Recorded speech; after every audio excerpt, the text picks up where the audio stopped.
lied. He lied to his teammates. He's like, "Yeah, I'll show up now. I'm showing up now. I'm showing up." Like, what do you expect? If he was just straight with them and said, exactly, hey guys, I'm in this contract thing and I'm doing what's best for me, and I'm probably not showing up till week 10 because of this whole situation," they'd probably be okay with it. But he lied to them, so they lashed out at him. And then other people in the league are like, "Well, how could you do this to your teammate, or how could you side with management?" Because he lied to you. That's why. Yeah, I don't know if any players have each other's back. They want them to get paid because if someone gets paid more, the next guy could get a contract bigger than. But I don't know if any player has ever botched this kind of a situation more than Bell, especially with his team internally and just having everyone turn their back on him. I don't think I've ever seen anything quite like it. Usually people will just be like, "All right," and he's quiet. They played this so bad. Him, his agent, everyone involved. It just seems like it's been so totally played like the wrong way. I've just never heard of someone saying, "Well, I want as much money as I can make, so I'm going to forfeit half a year's salary, which is like $6 or $7 or $8 million." That's just. I don't think he's ever going to recoup that. Even if he gets more guaranteed, I don't think he's going to get more in a year to make up that extra, whatever it's at now, like $5 million or something. Oh, wait till his agent is going to be fired, by next. He should have been fired already. Already. Yeah, what an idiot this agent is. Yeah. Wait till Le'Veon Bell gets not extremely less, but definitely less than what he thought he'd get in a deal, this coming off season. His agent is going to be done. He'll be with a different agent. Could you imagine that negotiation where Bell talks to a team like the Jets or something like that? It's like, "Yeah, I want Todd Gurley's contract." It's like, "Well, first of all, you're older than him. Second of all, you have drug suspension, so you're one drug suspension from being missing more significant time. So why again should we pay you as much as Todd Gurley?" He's proven to not be reliable or trustworthy too now. So right. Is he going to have to show up to camp on time? You're a bit of a head case. It's crazy. You're a bit of a head case. We could draft people that are way better than you. Look at Saquon Barkley. So why should we? Yeah. So it's just crazy. We'll see. We need a Le'Veon Bell watch. Like, I know the Steelers are off this week. We need to see where they think he'll be this week. Where in the world is Le'Veon Bell? Yeah, in the world. They're like, "Well, where's Waldo?" Someone said he was at a get-go on the south side. Yeah, I heard that. There's a lot of donuts and Twinkies and ho-hos at those get-goes. So maybe he planned on coming in Monday. He's like, "Oh my God, I have an Advantage card. I could get all this stuff for a really good price." I'm just saying a get-go. Maybe he needs to now. He lost all that money from this year. He needs to start saving up. He needs to save up his Advantage points. Yeah. Anyway, looking at the upcoming week, there's only 14 games this week, so we're in the middle of teams getting buys, including the Steelers. Thursday night game, Denver at Arizona. I don't know. I don't have a lot of faith in Denver, but at the same time, Arizona's not looking great either. So I'm taking Denver. What do you guys think? Man, this is tight. You know what? I'm going with the Cardinals just because they're at home. Yeah. I had Denver. There's a few games like this week though, where you're kind of like sigh and you're like, "Oh, I have to pick one of the teams." Right. But yeah, I think I'm just going with Denver, but I don't have a whole lot of faith in either team really to do much. Yeah. Titans at Chargers. Titans coming off one of the worst games of any team in the NFL history. I saw some of that and I couldn't even watch it. Oh man. Ugh. Nothing. It was as ugly as their uniforms. Holy cow. So now they're going to the Chargers. I'm taking the Chargers in this one. I believe this is a 9:30 Eastern time kickoff. Oh, is it? Is it one of those? Is this at London? It's in London. Oh. I didn't even realize. So it's at Cheerio. San Diego. It's actually in London. All right.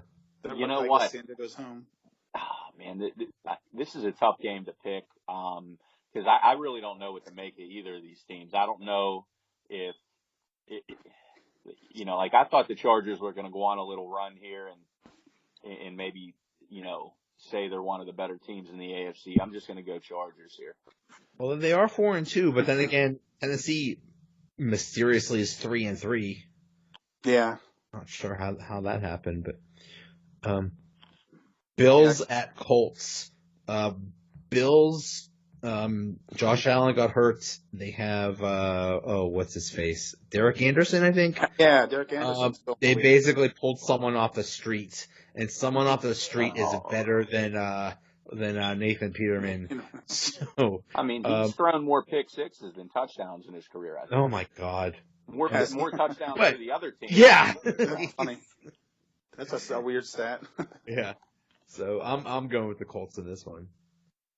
Got to go Colts. Yeah, Colts at home in that ugly game. Yeah. Now here's a real interesting one: Patriots at Bears. Yeah, that is. Oh, I'm going with the Bears. I heard maybe Khalil Mack is hurt, but still, the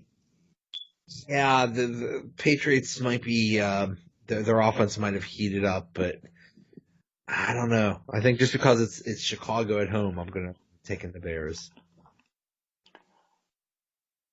Listen, there's a couple things in life that are guaranteed: death, taxes, and me never ever picking Mitchell Trubisky to win a football game over Tom Brady. I'm going New England Patriots without a doubt. Although this line, the Bears only getting 3 is very fishy to me. Very fishy, but I'm still going New England. I'm going to go with my upset and go with the Bears. It's more of a where my heart is as far as the pick and maybe not you guys my head. You hate Tom Brady. Oh, yes. But at the same time, I don't know. I don't think it'd be Trubisky beating Brady as much as the Bears defense would be kind of keeping them in check. But I don't know. I'm going to stick with it. I'm not too confident, but I'm optimistic at least. They asked Belichick, like, well, is Khalil Mack like Lawrence Taylor? And I heard that. Belichick's like, are you crazy? Well, one, aren't they different positions anyway? So it's like, yeah. Is Rob Woodson Polamalu? Like, no. Right. One's an outside linebacker, one's inside, but yeah, one's maybe Singletary. You could say Mike Singletary is Khalil. Yeah. Singletary. He's using a bunch of drugs right now. Yeah, right. Browns at Tampa Bay. Oh, this is another interesting one. What there's some bad matchups or like bad games this week. Like, I don't know what to make of it. I'm gonna go Browns because I think Mayfield might be the real deal, and oh man, Tampa Bay I think is just a mess. Yeah, man, this is a tough one. I mean, I think either way it's 72-67. There you go. Probably. I mean, bet the over and go to bed on this one for sure. Drink a lot of beers and pass out and bet the over. Man, this is tough. Buccaneers, just because they're at home, I'm going to say Jameis Winston outduels. I just can't pick the Browns anymore. I can't. Yeah, I got Tampa Bay mainly because it's at home. If it was in Cleveland, I'd probably pick Cleveland. They both are relatively similar. One's a little bit of a better defense. One might have a better offense, but we'll see what happens. I guess I'm going to stick with Tampa Bay. Yeah. Lions at Dolphins. Here's another weird one. I'm gonna take the Lions because I just think I have no idea. I mean, how did the Dolphins beat the Bears last week? That was just like the flukiest fluke ever.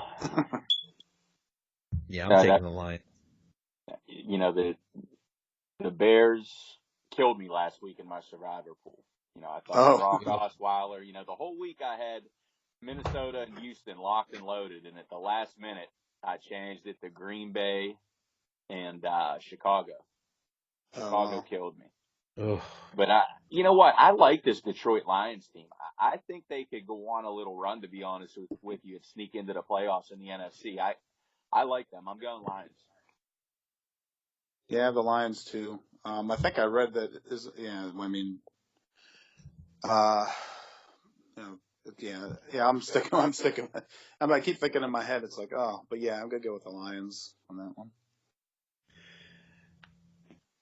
Yeah, I think they're a little better than they started off a little slow. I think they're slowly getting in a little groove as well. well, Yeah, it I mean really that bad helps. loss to the Jets. Yeah. Yeah. Well, I mean, they are 2-3, so they're not, not that great, but still, I think Galladay, like, I don't know, I just really believe in their offense. Galladay is really emerging. If they could just get a running game, like, I don't know, Le'Veon Bell, hint, Maybe hint. Bell. Yeah. I'll Picks tell for you what, Bell. I like their rookie running back on Johnson. I just don't think That's they right. really, That's Yeah. right. I just don't think they really give him as much touches as they should. I mean, I got all the shares in fantasy of the Lions offense.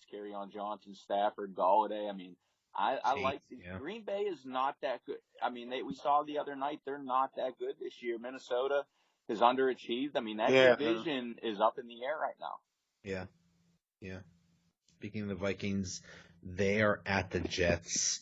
I'm gonna take the Vikings. I don't know what the hell to make of the Jets. The Jets are 3-3 somehow. Yeah, they're hanging in there somehow. Yeah. I think this could potentially be, an upset. I think the Jets defense is very underrated. They can get the run game going. And Cousins got to go on the road, but Thielen's having such a great year. Delvin Cook is back. I'm going to go with I'm going to give the Vikings one last chance to kind of back them.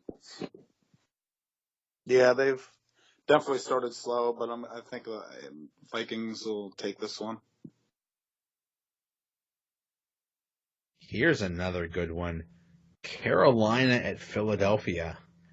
Man, that's gonna be. I think that's gonna be a really good game. I'm going Philly just because it's at Philly, but man, that could go either way. You know what? I'm going to go Carolina, just because I think this could be one of those sneaky years where they get into the Super Bowl, just because the NFC's, kind of a down year. I think Philly is kind of overrated. They're the Super Bowl champs. Every year, I feel like the Super Bowl champs kind of get overrated in the point spreads, especially. But they're banged up. I like Carolina. Christian McCaffrey, Greg Olson's back, and I think Cam Newton's going to have a big game. Yeah, I got Carolina as well.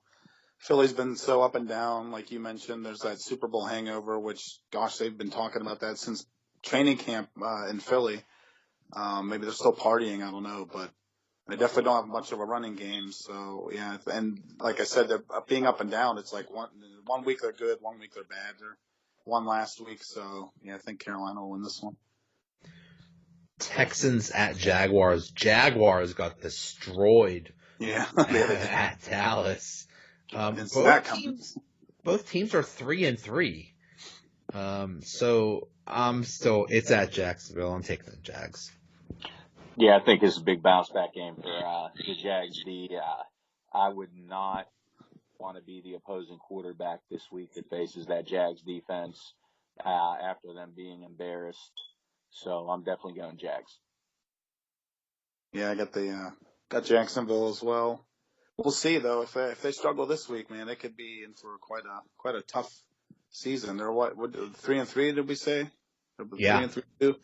Yeah, if they get the 3-4, that's gonna be tough to climb out of that. Although they have a division where they might be able to win it like 10-6 or 9-7. So the Eagles have a Super Bowl hangover. Jacksonville has a conference championship hangover. This is going to be real interesting. 4-1 Saints at 4-2 Ravens. Wow. yeah, that could be a good game too. I'm taking the Saints because I believe in their offense, and I don't think the Ravens defense